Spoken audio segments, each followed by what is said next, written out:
જય માતાજી દર્શક મિત્રો, હું આચાર્ય દુર્ગાપ્રસાદ શાસ્ત્રી આપ સૌનું સ્વાગત કરું છું આપના રાશિફળ કાર્યક્રમમાં. આ કાર્યક્રમ અંદર આપણે વિવિધ રાશિઓની વાત કરીએ છીએ, રાશિફળની ચર્ચા કરીએ છીએ, સાથે સાથે તમારા માટે ઉપયોગી ટિપ્સ તો હોય જ છે. તમારે પણ કોઈ સવાલ હોય, કોઈ પ્રશ્ન હોય તો અવશ્ય અમારો સંપર્ક કરો. અમારા પ્રોગ્રામની અંદર જ નીચે અમારો નંબર આપેલો છે, તમે સંપર્ક કરી શકો છો. તમને એનો ઉત્તર યોગ્ય રીતે આપવામાં આવશે જ. હા દર્શક મિત્રો, એક વાત યાદ રાખો કે જ્યારે તમે કોઈ વખત ફોન ન લાગ્યો હોય તો એવું કંઈ ગભરાવાની જરૂર હોતી નથી. ગમે ત્યારે ફરીથી ફોન લગાવી શકો છો. ચાલો પહેલાં આપણે જોઈશું આજનું પંચાંગ શું કહે છે, ત્યારબાદ જોઈશું રાશિફળ અને ત્યારબાદ આજના ટીપ વિશે વાત કરીશું. તો દર્શક મિત્રો, પહેલાં શરૂ કરીશું આજનું પંચાંગ. નમોસ્તુ અનંતાય સહસ્ત્રમૂર્તયે સહસ્ત્રપાદાંક્ષરોર્વાહવે સહસ્ત્રનામે પુરુષાય શાશ્વતે સહસ્ત્રકોટી યુગધારિણે નમઃ.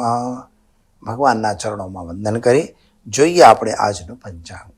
આજે વિક્રમ સંવત 2080, શક સંવત 1946, વીર સંવત 2550.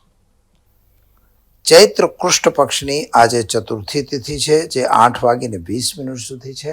ત્યારબાદ પંચમી તિથિઓનો પ્રારંભ થશે. યોગ આજે શિવ યોગ રહેશે, જે રાતે 2:04 સુધી છે અને ત્યારબાદ સિદ્ધિ યોગની શરૂઆત થશે. આજે નક્ષત્ર મૂળ રહેશે 4:49 સુધી અને ત્યારબાદ પૂર્વાષાઢા નક્ષત્રની શરૂઆત થશે. આજે કરણની વાત કરીએ તો બાલવ કરણ રહેશે 8:24 સુધી સવારે. ત્યારબાદ કૌલવ કરણ શરૂ થશે 8:15 સુધી સાંજે અને ત્યારબાદ તૈતિલ કરણની શરૂઆત થશે. તો દર્શક મિત્રો, આજે રાશિની વાત કરીએ તો આજે ધનુ રાશિમાં ચંદ્રમાનું ભ્રમણ રહેશે, એટલે ભ, ઢ, ફ, ધ અક્ષર ઉપર નામકરણ કરવામાં આવશે જે જાતકો આજે જન્મશે તેમનું. આજનો રાહુકાળની વાત કરી લઈએ તો રાહુકાળ આજે 17:15 થી સાંજના 18:54 સુધી રહેશે. આ સમય અશુભ ગણાય છે. એની અંદર તમારે કોઈ અગત્યનું કામ કરવું નહીં અને દસ્તાવેજી વગેરે સિગ્નેચરો કરવા નહીં. તો મિત્રો, આ તો આપણે જોયું આજનું પંચાંગ. ચાલો હવે આપણે જોઈ લઈએ આજનું રાશિફળ. શરૂઆત પહેલા કરીશું આપણે મેષ રાશિથી. અલય અક્ષરથી જેનું નામ શરૂ થાય છે તેમના માટે તમારા ગ્રહ અને ગોચરની સ્થિતિ પ્રમાણે જો વિચાર કરીએ તો તમારા માટે આજે સ્વાસ્થ્ય સંબંધી થોડી તકલીફ પડે એવું લાગે છે.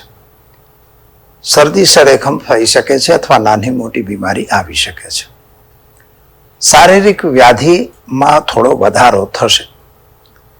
ખાસ કરીને આજે તમારા વ્યવસાયમાં કે તમારા નોકરીમાં કે વ્યાપારમાં તમને સારો ફાયદો થશે. એની અંદર પ્રમોશન બી થઈ શકે છે. ઘણી વખત ટ્રાન્સફરની ઈચ્છા હોય તો એનું પણ કાર્ય તમારું આજે પતી જાય એવું દેખાય છે. સંબંધો, તમારા ઘરેલું સંબંધો એટલે ઘરના સંબંધો, ઘરની વચ્ચેના સંબંધો, મિત્રોના સંબંધો કે તમારા ફ્રેન્ડશીપના સંબંધો સારા રહેશે. એમાં સુધારો દેખાઈ રહ્યો છે.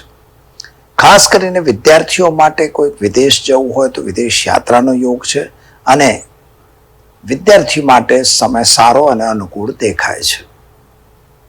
લગ્ન વગેરેની વાતો અટકી હતી એ વાતો પૂર્ણ થશે. કદાચ લગ્નની વ્યવસ્થા પણ થઈ જશે. શું કરશો તો આજે તમે ઓમ નમઃ શિવાય મંત્રનો જાપ કરી ભગવાન શિવ પર જલાભિષેક કરી દિવસની શરૂઆત કરો. સારો દિવસ છે.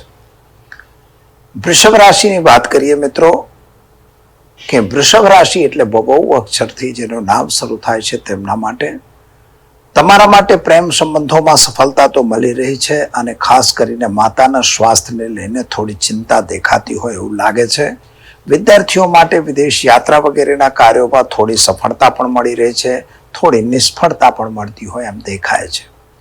તમારા વ્યવસાય કે નોકરીની અંદર તમને કદાચ સાંભળવું પડે એવું પણ બની શકે છે, એટલે જોઈએ એટલું સારું દેખાતું નથી. કર્મેશ અને કર્મના જે ગ્રહો છે એના લીધે તમને થોડી દિક્કત પડતી હોય એમ લાગે છે. માતા પિતા સાથેના સંબંધો સારા રહેશે, પતિ પત્નીના સંબંધો સારા રહેશે. ઉતાવળે આંબા પાકતા નથી એ યુવતીને ધ્યાન રાખી કોઈ પણ બાબતમાં ઉતાવળ કરવી નહીં. વ્યસન વગેરેથી દૂર રહેવાની જરૂર છે. શું કરશો તમે? તો આજે મિત્રો ઘરે ઘીનો દીવો કરો, એક ગરીબને ભોજન કરાવી દિવસની શરૂઆત કરો. સારો દિવસ જશે. હવે આપણે જોઈશું મિથુન રાશિ. ક છ ઘ અક્ષરથી જેનું નામ શરૂ થાય છે તેમના માટે. તમારા માટે સામાન્ય રીતે સમય સારો દેખાય છે. સવારથી તમે ઉત્સાહમાં હો એવું લાગી રહ્યું છે.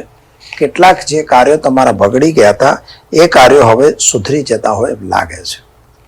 વ્યક્તિગત કેટલાક પ્રશ્નો તમારા આવે છે, જે મિત્રો સાથેના સંબંધો હોય અથવા પતિ પત્નીના સંબંધો હોય, તો એની અંદર બહુ ચિંતા કરવા જેવી બાબત રહેતી નથી. તમારી પ્રતિષ્ઠા બગડે નહીં એનું આપણે ધ્યાન રાખવાનું રહેશે. વ્યવસાયમાં એટલે કે નોકરીમાં અથવા તો વ્યાપારમાં તમને સારો ફાયદો થશે. નવો વ્યાપાર તમે કંઈક વિચારી રહ્યા છો, પણ એ સમય તમારો અનુકૂળ નથી. માતા પિતા વચ્ચેના સંબંધો સારા રહેશે. ખાસ કરીને સંતાન અંગેની ચિંતામાં રાહત મળશે. શું કરશો? તો આજે ઘરે ઘીનો દીવો કરો. ચણાની દાળ અને હળદરનો પાવડર કોઈ પણ મંદિરમાં દાન આપી દિવસની શરૂઆત કરો. સારો દિવસ રહેશે. ચાલો મિત્રો, હવે આપણે જોઈશું કર્ક રાશિ. ડ અક્ષરથી જેનું નામ શરૂ થાય છે તેમના માટે. તમારા ગ્રહોની સ્થિતિ એકંદરે સારી અને ઉત્તમ છે. નવા કામકાજની શરૂઆત પણ તમારી સારી થઈ રહી છે. એક વસ્તુ છે કે કેટલાક મિત્રોની મુલાકાત અથવા કોઈ મિત્રની મુલાકાતથી આજે તમારે બિઝનેસમાં કંઈક વધારો કે ઘટાડો કરવા તમે માગો છો. ખરેખર એ જરૂરી નથી. હમણાં તમે થોભો અને રાહ જુઓની નીતિને અપનાવો. ખોટા ખર્ચ કરીને તમે ફસાઈ જાઓ એવું ન કરતા. એક બીજી બાબત આજે બની રહી છે કે સ્વાસ્થ્ય સંબંધી જે ચિંતા હતી એ ચિંતામાં તમને આજે રાહત બપોર પછી મળે એવા સંકેતો ગ્રહોનો મળી રહ્યો છે. અને પતિ પત્નીના અથવા તો પ્રેમ સંબંધોના જે સંબંધો હતા, સંબંધોમાં પણ આજે સુધારો દેખાય છે. શું કરશો તમે? તો આજે ઉતાવળ કરીને કોઈ કામ બગાડવું નહીં, અને ખાસ કરીને શેર બજાર વગેરેથી થોડું દૂર રહેવું.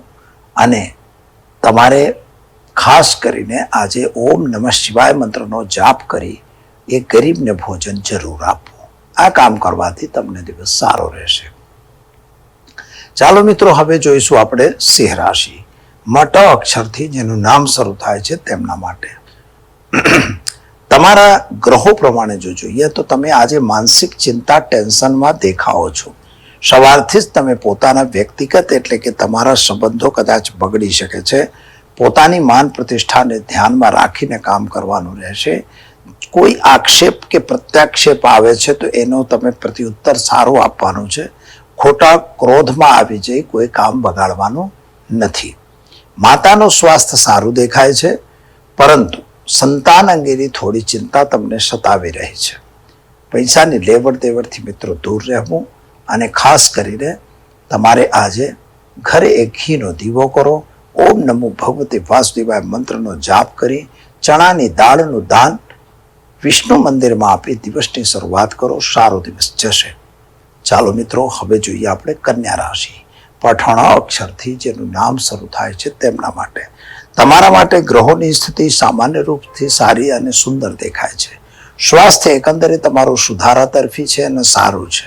સ્વાસ્થ્યમાં કોઈ એવી મોટી દિક્કત દેખાતી નથી, પરંતુ તમારે વ્યવસાયમાં થોડી તકલીફ પડતી હોય એવું લાગે છે.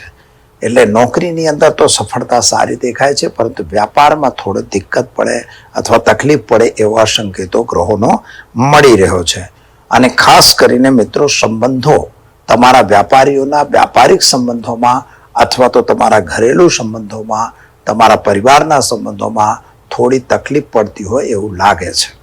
ખાસ તમારે એક કામ યાદ રાખવું કે કોઈ બી બાબતને ઉતાવળ કરવી નહીં. ક્રોધથી દૂર રહેવાની જરૂર છે અને ખાસ કરીને વ્યસનથી દૂર રહેવાની તમારે જરૂર છે. શું કરશો તમે? તો આજે તમારે એક ગરીબને ભોજન કરાવી દિવસની શરૂઆત કરો. સારો દિવસ જશે. ચાલો મિત્રો, હવે આપણે જોઈશું તુલા રાશિ. રત અક્ષરથી જેનું નામ શરૂ થાય છે તેમના માટે તમારા ગ્રહોની સ્થિતિ એકંદરે સારી અને ઉત્તમ દેખાય છે. ખર્ચનું પ્રમાણ તમારું વધી રહ્યું છે. એમાં તમારા વ્યક્તિગત ખર્ચા પણ હોઈ શકે છે, સોસાયટીના ખર્ચા પણ હોઈ શકે, જે તમારા માથે આવતા હોય એમ લાગે છે. ખાસ કરીને નોકરી વગેરે કરતા હો તો તમારા જો કોઈ નવું વહીવટ કરતા હો તો ખોટા વહીવટમાં પડવાની જરૂર નથી.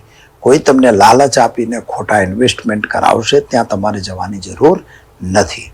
સ્વાસ્થ્ય સંબંધી થોડી તકલીફ જરૂર દેખાય છે, એટલે સ્વાસ્થ્યમાં થોડી પરેશાની આવે એવું લાગે છે. શરદી સળેખમ થઈ શકે છે. ફેફસા સંબંધી તકલીફોનો સામનો કરવો પડી શકે છે. વિદ્યાર્થીઓ માટે સમય સારો દેખાય છે અને ખાસ કરીને તમારા સંબંધો, પ્રેમ સંબંધોમાં પણ સફળતા મળશે. શું કરશો તમે? તો આજે તમારે ઘરે એક ઘીનો દીવો કરશો. ઓમ ऐं ह्रीं क्लीं ચામુંડા વિચ્છે મંત્રનો જાપ કરી દેવી માના મંદિરમાં ફળ અર્પણ કરી દિવસની શરૂઆત કરો. સારો દિવસ જશે. ચાલો મિત્રો, હવે જોઈએ આપણે વૃશ્ચિક રાશિ. ન ય અક્ષરથી જેનું નામ શરૂ થાય છે તેમના માટે તમારા ગ્રહોની સ્થિતિ પ્રમાણે જો વિચાર કરીએ તો તમારા માટે સામાન્ય રૂપથી સમય સારો અને ઉત્તમ દેખાઈ રહ્યો છે.